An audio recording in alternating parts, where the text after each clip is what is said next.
One of my goals in making the movie was to celebrate real women heroes.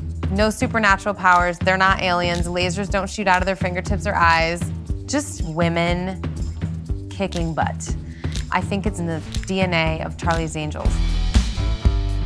We looked at Mission Impossible, we looked at the Bourne movies, Bond, big globe-trotting spy franchises.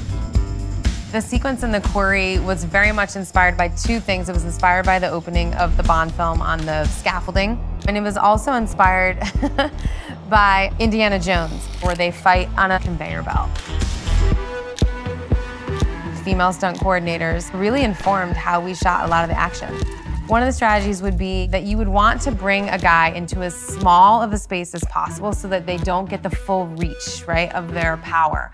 I had a mantra when I was writing, which was, I want the women to fight smarter, not harder. The film takes place around the world because we wanted to bring the Angels outside of America and make it a global agency. For instance, the Symphony Hall in Hamburg, Germany. I put that on my Pinterest board very early on in the process. I wanted the villain to have the most cutting-edge building that we could find. Every angle of it is sort of closing in on you, and that sequence is about them trying to get away from guards that are closing in on them. You can't make Charlie's Angels without going undercover.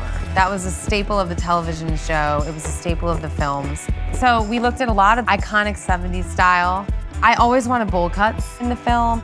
Honestly, the initial inspiration, Dorothy Hamill. I had that haircut when I was little.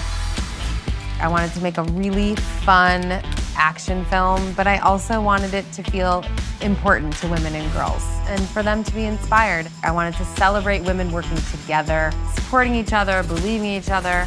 And this is just this generation's Angels.